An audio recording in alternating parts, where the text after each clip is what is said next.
Hi aspirants. അപ്പോൾ എല്ലാവർക്കും silent ബാങ്കിങ്ങിന്റെ മറ്റൊരു സെഷനിലേക്ക് സ്വാഗതം. അപ്പോൾ നമ്മൾ ഇന്ന് ഇവിടെ ഡിസ്കസ് ചെയ്യാൻ പോകുന്നത് data interpretation pie chart related ആയിട്ടുള്ള ഒരു കോൺസെപ്റ്റ് ആണ് നമ്മൾ ഇന്ന് ഇവിടെ ഡിസ്കസ് ചെയ്യാൻ പോകുന്നത്.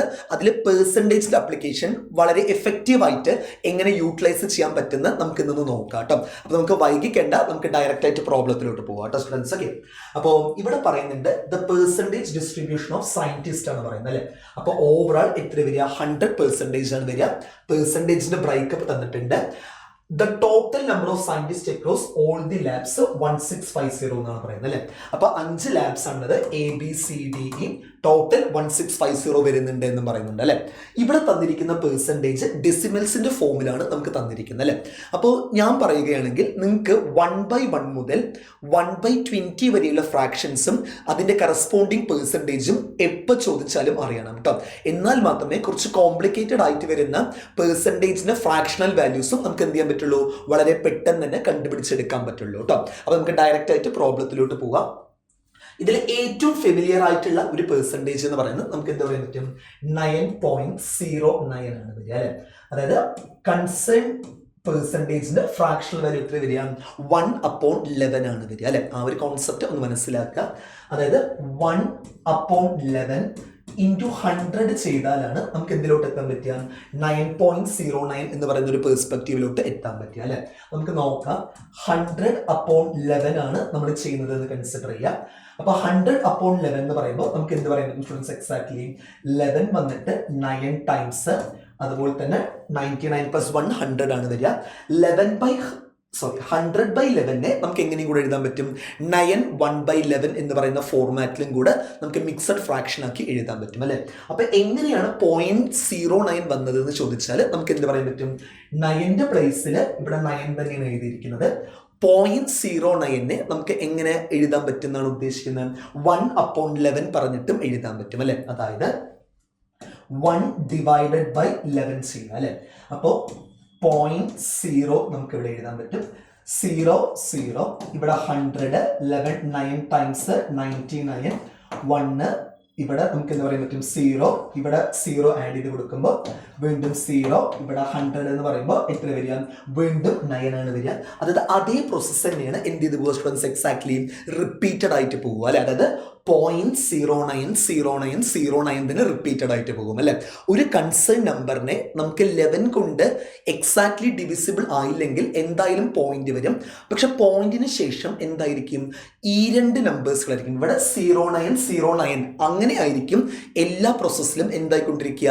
റിപ്പീറ്റഡ് ആയിക്കൊണ്ടിരിക്കുക. ആ ഒരു കോൺസെപ്റ്റ് നിങ്ങൾ മനസ്സിലാക്കുക. പോയിന്റിന് ശേഷം 2 ഡിജിറ്റ്സ് ആണ് റിക്കറിംഗ് ആയിട്ട് ഇങ്ങനെ എന്ത് ചെയ്ത് പോകുന്നെങ്കിൽ, റിപ്പീറ്റഡ് ആയിട്ട് പോകുന്നെങ്കിൽ, അതായത് ഇവിടെ എന്താ പറയുന്നത്? 0.09 ആണ് റിക്കറിംഗ് ആയിട്ട് എന്ത് ചെയ്യുന്നത്? റിപ്പീറ്റഡ് ആയിട്ട് വരുന്നത് അല്ലെ.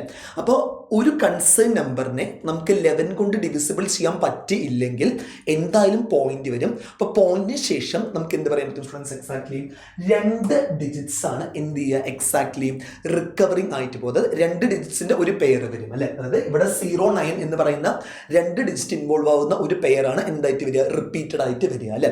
ആ ഒരു കോൺസെപ്റ്റ് ഒന്ന് മനസ്സിലാക്കി വെക്കേണ്ടതാണ് നിങ്ങൾ. ഓക്കെ, അപ്പൊ അത് നമുക്ക് എല്ലാവർക്കും മനസ്സിലായി എന്ന് വിചാരിക്കുന്നു. ഓക്കെ, ഇനി നമ്മൾ അടുത്ത് നോക്കേണ്ടത് 27.27% എത്രയെന്ന് നോക്കുക. വളരെ എളുപ്പമാണ് അല്ലെ. കാരണം 9.09ന്റെ 3 ടൈംസ് ആണ് എന്ത് വരിക? 27.27 വരിക അല്ലെ. അപ്പോൾ 1/11ന്റെ 3 ടൈംസ് നമുക്ക് എന്ത് പറയാൻ പറ്റും? 3/11 ആണെന്ന് പറയാൻ പറ്റും അല്ലെ. ഓക്കെ, ഇനി അതേപോലെ തന്നെ ഇവിടെയും വീണ്ടും 27.27 ആണ് പറയുന്നത്. അപ്പോഴും നമുക്ക് സെയിം, ഇതിന്റെ സെയിം തന്നെയാണ് വരിക. 3/11 തന്നെയാണ് വരിക അല്ലെ. ഓക്കെ, ഇനി നമുക്ക് നോക്കേണ്ടത് 13.63 എന്ന് പറയുന്ന പെർസെൻറ്റേജ് എന്തിന് ഈക്വൽ ആകുന്നു എന്നാണ് നോക്കേണ്ടത് അല്ലെ. അപ്പൊ നമുക്ക് ഒരു കോൺസെപ്റ്റ് എന്ത് പറയാൻ പറ്റുന്ന വെച്ചാൽ, നമുക്ക് 0.09 എന്ന് പറയുന്നത് ഏത് ഫ്രാക്ഷണൽ വാല്യൂവിനാണ് ഈക്വൽ ആവുന്നത് എന്ന് നോക്കുക അല്ലെ. അപ്പൊ നമുക്കറിയാം 1/11 ചെയ്താലാണ് നമുക്ക് എന്ത് കിട്ടുക? 0.09 എന്ന് പറയുന്ന ഒരു പെർസ്പെക്റ്റീവ് കിട്ടുക. അത് റിപ്പീറ്റഡ് ആയിട്ട് വരും അല്ലെ. ഓക്കെ, അപ്പോൾ 1/11 എന്ന് പറയാൻ പറ്റും അല്ലെ. ഓക്കെ, അപ്പൊ നമുക്കിവിടെ 13.63 എന്നാണ് പറയുന്നത് അല്ലെ. 13 തന്നെ നമ്മൾ കൺസിഡർ ചെയ്യാം. 0.63 എന്നാണ് പറയുന്നത് അല്ലെ. അപ്പൊ 0.63 എന്ന് പറയുമ്പോൾ നമുക്ക് എക്സാക്ട്ലി എന്ത് പറയാൻ പറ്റും സ്റ്റുഡൻസ്? ഇതിന്റെ 7 ടൈംസ് ആണ് വരിക അല്ലെ. ഓക്കെ, അപ്പോൾ 1/11 നമ്മൾ എന്ത് കാൽക്കുലേറ്റ് ചെയ്യാം? 7 ടൈംസ് കാൽക്കുലേറ്റ് ചെയ്യാം. അപ്പോൾ നമുക്ക് കിട്ടുന്ന റിസൾട്ട് എന്ന് പറയുമ്പോൾ എത്രയായിരിക്കും ഫ്രണ്ട്സ് വരിക? 7/11 ആയിരിക്കും വരിക അല്ലെ. ഓക്കെ, ആ ഒരു കോൺസെപ്റ്റ് ഒന്ന് ക്ലിയർ ആക്കി മനസ്സിലാക്കുക. അപ്പോൾ ഇവിടെ നമുക്ക് എക്സാക്ട്ലി എന്ത് പറയാൻ പറ്റും എന്നുള്ളത് നമുക്കൊന്ന് നോക്കാം കേട്ടോ. എങ്ങനെയാണ് അതിന്റെ ഫ്രാക്ഷണൽ വാല്യൂ കണക്കാക്കേണ്ടത് എന്നുള്ളത് നമുക്കൊന്ന് നോക്കാം. ഓക്കെ, അപ്പോൾ നമുക്ക് വേണമെങ്കിൽ 13.63% എങ്ങനെയും എഴുതാൻ പറ്റും? 7/11% പറഞ്ഞിട്ട് എഴുതാം അല്ലെ. അതായത് 13.63% നമുക്ക് ഏതൊരു ഫോർമാറ്റിലും കൂടെ എഴുതാന്ന് ചോദിച്ചാൽ 13.7/11% എന്ന് പറയുന്ന ഒരു ഫോർമാറ്റിലും കൂടെ നമുക്ക് എന്ത് ചെയ്യാൻ പറ്റും? അതിനെ എഴുതാൻ പറ്റും അല്ലെ. അതേ രീതിയിൽ തന്നെയാണ് നമ്മൾ 22.72 കാൽക്കുലേറ്റ് ചെയ്യേണ്ടത് അല്ലെ. അപ്പൊ നമ്മൾ ഇവിടെ നോക്കിയിട്ടുണ്ടായിരുന്നു 0.09 എന്ന് പറയുന്നത് എന്തിന് ഈക്വൽ ആണ്? 1/11 ഈക്വൽ ആണ്. അപ്പൊ 0.72 എന്ന് പറയുന്നത് എന്തിന് ഈക്വൽ ആയിരിക്കും?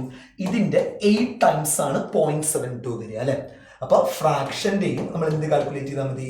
8 ടൈംസ് കാൽക്കുലേറ്റ് ചെയ്യുക, വിച്ച് ഈസ് ഈക്വൽ ടു എത്ര വരിക സ്റ്റുഡൻസ്? 8/11 ആണ് വരിക അല്ലെ. ഓക്കെ, അതായത് 0.72ന്റെ പ്ലേസിൽ നമുക്ക് എന്തും റീപ്ലേസ് ചെയ്യാൻ പറ്റും? എക്സാക്ട്ലി 8/11 എന്നും റീപ്ലേസ് ചെയ്യാൻ പറ്റും അല്ലെ. ഓക്കെ, അപ്പൊ നമുക്ക് ഇതിനെ എങ്ങനെയും കൂടെ എഴുതാൻ പറ്റുന്ന വെച്ചാൽ 22.72 എന്ന് പറയുമ്പോൾ 22 അങ്ങനെ തന്നെ എഴുതാം. 0.72ന്റെ പ്ലേസിൽ നമുക്ക് എങ്ങനെ എഴുതാൻ പറ്റും? 8/11 എന്നും എഴുതാൻ പറ്റും അല്ലെ. അപ്പൊ 8/11% എന്നും നമുക്ക് എഴുതാൻ പറ്റും എക്സാക്ട് ആയിട്ട്. ഓക്കെ, അപ്പൊ നമുക്ക് ഇവിടെ എങ്ങനെ എഴുതാൻ പറ്റും? 22.8/11% എന്നും എഴുതാൻ പറ്റും അല്ലെ. ഓക്കെ, അപ്പൊ നമുക്ക് ഓൾറെഡി ഈ 3 വാല്യൂസ് നമുക്ക് പെട്ടെന്ന് തന്നെ കണ്ടുപിടിക്കാൻ പറ്റും. ഇനി നമുക്ക് ഇതിന്റെ ഫ്രാക്ഷണൽ വാല്യൂ എത്ര വരുന്നത് എന്നും ഒന്ന് ചെക്ക് ചെയ്ത് നോക്കണം കേട്ടോ. അതായത് 13.7/11ന്റെയും 22.8/11ന്റെയും നമ്മൾ എന്ത് കാൽക്കുലേറ്റ് ചെയ്യണം? ഫ്രാക്ഷണൽ വാല്യൂസ് എത്രയാണ് വരുന്നത് എന്നുള്ളത് നമുക്ക് ജസ്റ്റ് ഒന്ന് ചെക്ക് ചെയ്ത് പോവാം. ഓക്കെ, അതായത് ഒന്ന് എന്താണ് പറയുന്നത്? 13.7/11% എന്നാണ് പറയുന്നത് അല്ലെ. ഓക്കെ, അപ്പൊ നമുക്കത് എങ്ങനെ എഴുതാൻ പറ്റും സ്റ്റുഡൻസ്? 11 × 30 എന്ന് പറയുമ്പോൾ 143. 143 + 7 എന്ന് പറയുമ്പോൾ 150/11% എന്നാണ് പറയുന്നത് അല്ലെ. അപ്പൊ പെർസെൻറ്റേജ് പറയുമ്പോൾ by 100 അല്ലെങ്കിൽ into 1/100 നമുക്ക് എന്ത് ചെയ്യാൻ പറ്റും? ചെയ്യാൻ പറ്റും അല്ലെ. ഓക്കെ, അപ്പൊ ഇത് ചെയ്യുമ്പോൾ നമുക്ക് കിട്ടുന്ന റിസൾട്ട് എന്ന് പറയുന്നത് എത്ര സ്റ്റുഡൻസ് വരെ? എക്സാക്ട്ലി 3/22 എന്ന് പറയുന്ന റിസൾട്ട് ആണ് കിട്ടുക അല്ലെ. അതായത് 13.7/11% അല്ലെങ്കിൽ 13.63% പറഞ്ഞാൽ കറസ്പോണ്ടിങ് ഫ്രാക്ഷണൽ വാല്യൂ എന്ന് പറയുന്നത് എത്രയായിരിക്കും ഫ്രണ്ട്സ് വരിക? എക്സാക്ട്ലി നമ്മൾ ഇപ്പൊ കണ്ടുപിടിച്ചത് എത്ര വരിക? 3/22 ആണ് വരിക അല്ലെ. ഇതിനെ 3/22 എന്ന് പറഞ്ഞിട്ട് നമുക്ക് എന്ത് ചെയ്യാൻ പറ്റും? എക്സാക്ട്ലി എഴുതാൻ പറ്റും അല്ലെ. ഇനി അതേപോലെ തന്നെ നമുക്ക് എത്ര കിട്ടിയിരിക്കുന്നത്? 22.8/11% ആണ് കിട്ടിയിരിക്കുന്നത് അല്ലെ. അപ്പൊ 22.8/11% ആണ് നമുക്ക് കിട്ടിയിരിക്കുന്നത്. അത് നമുക്ക് എങ്ങനെ എഴുതാൻ പറ്റും? എക്സാക്ട്ലി 11 × 22 എന്ന് പറയുമ്പോൾ 242 വരും. 242 + 8 എന്ന് പറയുമ്പോൾ 250/11 ആണ് വരിക അല്ലെ. 250/11 into 1/100 എന്ന് എഴുതാൻ പറ്റും അല്ലെ. ഓക്കെ, അപ്പൊ 0 ക്യാൻസൽ ആയി പോയി. 5 2 ടൈംസ് 5 5 ടൈംസ് അല്ലെ. അപ്പൊ നമുക്ക് കിട്ടുന്ന റിസൾട്ട് എന്ന് പറയുമ്പോൾ എത്ര വരിക? 5/22 ആണ് വരിക അല്ലെ. അതായത് 22.8/11% അല്ലെങ്കിൽ 22.72% പറഞ്ഞാൽ അതിന് കറസ്പോണ്ടിങ് ആയിട്ടുള്ള ഫ്രാക്ഷണൽ വാല്യൂ എന്ന് പറയുമ്പോൾ എക്സാക്ട്ലി എത്രയാണ് വരിക സ്റ്റുഡൻസ്? എക്സാക്ട്ലി 5/22 എന്ന് പറയുന്ന റിസൾട്ട് ആണ് അതിന്റെ ഫ്രാക്ഷണൽ വാല്യൂ വരിക അല്ലെ. ഓക്കെ, അപ്പോൾ നമുക്കിവിടെ എന്ത് എഴുതാൻ പറ്റും? 5/22 എന്ന് എഴുതാൻ പറ്റും അല്ലെ. ഓക്കെ, അപ്പൊ ഇതൊക്കെയാണ് ഓരോ പെർസെൻറ്റേജിന്റെയും കറസ്പോണ്ടിങ് ആയിട്ടുള്ള നമുക്ക് എന്ത് കിട്ടുന്നത്? ഫ്രാക്ഷൻസ് നമുക്ക് കിട്ടുന്നത് അല്ലെ. അപ്പൊ നമുക്ക് 5 ലാബുകളിലും സയന്റിസ്റ്റുമാരുടെ എണ്ണം എത്രയാണ് വരുന്നത് എന്നുള്ളത് നമുക്ക് ജസ്റ്റ് ഒന്ന് വർക്ക്ഔട്ട് ചെയ്ത് നോക്കാം. എത്രയാണ് വരുന്നത് എന്നുള്ളത് നമുക്ക് ജസ്റ്റ് നോക്കാം സ്റ്റുഡൻസ്. ഓക്കെ, അപ്പോൾ ഇവിടെ പറയുന്നുണ്ട് എത്രയാണ്? ABCDE ആണ് അല്ലെ. ABCDE അല്ലെ. ഓക്കെ, അപ്പൊ ടോട്ടൽ എത്രയാണെന്ന് വെച്ചാൽ നമുക്ക് എത്ര തന്നിരിക്കുന്നത്? 1650 ആണ് ടോട്ടൽ സയന്റിസ്റ്റിന്റെ എണ്ണം എന്ന് പറയുന്നത് അല്ലെ. ഓക്കെ, അപ്പൊ ആദ്യം നമുക്ക് ജസ്റ്റ് നോക്കാം. എയുടെ കേസ് 1/11 എന്നാണ് പറയുന്നത് അല്ലെ. അപ്പൊ 1/11 എന്ന് പറഞ്ഞാൽ നമുക്ക് വളരെ എളുപ്പമാണ്. 1650 × 1/11 അല്ലെ. 11 വന്നിട്ട് 150 ടൈംസ് ആണ് എക്സാക്ട്ലി ഡിവിസിബിൾ ആകുന്നത് അല്ലെ. 11 × 15 ആണ് 165. അപ്പൊ 150 ടൈംസ്. അപ്പൊ ഇവിടെ കിട്ടുന്ന റിസൾട്ട് എന്ന് പറയുമ്പോൾ 150 ആണ് വരിക അല്ലെ. ഇനി നമുക്ക് ഇപ്പൊ ഏറ്റവും പെട്ടെന്ന് നമുക്ക് ഏതൊക്കെ കണ്ടുപിടിക്കാൻ പറ്റും? ഡിയും അതുപോലെ തന്നെ ഇയും കണ്ടുപിടിക്കാൻ പറ്റും അല്ലെ. അപ്പൊ ഇതാണ് ഡി വരിക, ഇതാണ് ഇ വരിക. രണ്ടും എന്തെന്നെയാണ്? ഈ കൺസേൺ റിസൾട്ടിന്റെ 3 ടൈംസ് ആണ് ഇവിടെ രണ്ടെവിടെയും നമ്മൾ മെൻഷൻ ചെയ്യേണ്ടത് അല്ലെ. അപ്പൊ നമുക്ക് ഡിയും ഇയും നമുക്ക് എന്ത് പറയാൻ പറ്റും? ഇവിടെ 150 ആണെങ്കിൽ ഡിയും ഇയും എത്ര വരിക? 450 ആണ് വരിക അല്ലെ. ഇവിടെ 450 ആണ് വരിക, ഇവിടെ എത്ര വരിക സ്റ്റുഡൻസ്? 450 ആണ് വരിക അല്ലെ. അത് നമുക്ക് കിട്ടിയിട്ടുണ്ട്. ഇനി അതേപോലെ തന്നെ നമ്മൾ ഇവിടെ കണ്ടുപിടിച്ചിട്ടുണ്ട് എത്ര വരിക? 3/22 ആണ് ബിയുടെ കറസ്പോണ്ടിങ് ആയിട്ടുള്ള ഫ്രാക്ഷണൽ വാല്യൂ എന്നതുകൊണ്ട് ഉദ്ദേശിക്കുന്നത് അല്ലെ. അപ്പോൾ 3/22 എന്ന് പറയുമ്പോൾ 61650 ഇൻറ്റു 3/22 അല്ലെ. അതേപോലെ തന്നെ ഇവിടെ എത്ര വരിക? 1650 ഇൻറ്റു 5/22 ആണ് വരിക അല്ലെ. ഓക്കെ, അപ്പോൾ 11 വന്നിട്ട് 2 ടൈംസ്, 11 വന്നിട്ട് 150 ടൈംസ്, 275 ടൈംസ് 75 ഇൻറ്റു 3 എന്ന് പറയുമ്പോൾ നമുക്ക് എത്ര റിസൾട്ട് കിട്ടുക? 225 എന്ന് പറയുന്ന റിസൾട്ട് ആണ് നമുക്ക് ഇവിടെ കിട്ടുക അല്ലെ. ഓക്കെ, ഇനി അതേപോലെ തന്നെ 11 2 ടൈംസ്, 11 150 ടൈംസ്, അപ്പോൾ ഇവിടെ 2 വന്നിട്ട് 75 ടൈംസ് 75 ഇൻറ്റു 5 എന്ന് പറയുമ്പോൾ നമുക്ക് കിട്ടുന്ന റിസൾട്ട് എത്ര വരിക? 375 എന്ന് പറയുന്ന റിസൾട്ട് ആണ് നമുക്ക് കിട്ടുക അല്ലെ. ഓക്കെ, അപ്പോൾ ഈ ഒരു കോൺസെപ്റ്റ് എല്ലാവർക്കും ക്ലിയർ ആയെന്ന് വിചാരിക്കുന്നു കേട്ടോ. അപ്പോൾ നമുക്ക് എക്സാക്ട്ലി ഓരോ കൺസേൺഡ് ആയിട്ടുള്ള ലാബുകളിലും എത്ര പേഴ്സൺസ് ആണ് ഉള്ളത് എന്നുള്ളത് നമുക്ക് എന്ത് ചെയ്തിട്ടുണ്ട്? എക്സാക്റ്റ് ആയിട്ട് കിട്ടിയിട്ടുണ്ട് അല്ലെ. അതായത് 200 300 500 75 25 600 വരും, 600 അതുപോലെ തന്നെ 900 അല്ലെ. എത്ര വരിക? 1500 വരും. 1500 150 എന്ന് പറയുമ്പോൾ എത്ര വരിക? 1650. എല്ലാം കറക്റ്റ് ആയിട്ട് കിട്ടിയിട്ടുണ്ട് അല്ലെ.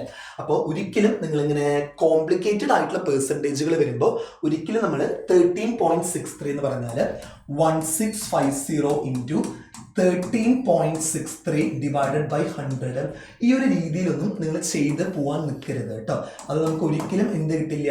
റിസൾട്ട് കിട്ടും, അപ്രോക്സിമേഷനിൽ എക്സാക്റ്റ് ആയിട്ടുള്ള റിസൾട്ട് ഒക്കെ കിട്ടും, പക്ഷെ ടൈം കൺസ്യൂമിങ് ആയിട്ട് വരും കേട്ടോ. അപ്പൊ എങ്ങനെയാണ് എക്സാക്റ്റ് ആയിട്ട് പെർസെൻറ്റേജിനെ സ്പ്ലിറ്റ് ചെയ്യേണ്ട കോൺസെപ്റ്റ് നിങ്ങൾ എന്ത് ചെയ്യാം? വളരെ നല്ല രീതിയിൽ തന്നെ മനസ്സിലാക്കിയിട്ട് ചെയ്യാം. അതിന് 1 മുതൽ 1/20 വരെയുള്ള ഫ്രാക്ഷൻസും അതിൻ്റെ കറസ്പോണ്ടിങ് പെർസെൻറ്റേജസും നിങ്ങൾക്ക് എന്ത് ചെയ്യേണ്ടതാണ്? വളരെ നല്ല രീതിയിൽ തന്നെ അറിയേണ്ടതാണ് കേട്ടോ. അപ്പോൾ എല്ലാവർക്കും ഈ ഒരു സെഷൻ ബെനിഫിഷ്യൽ ആയി എന്ന് വിചാരിക്കുന്നു.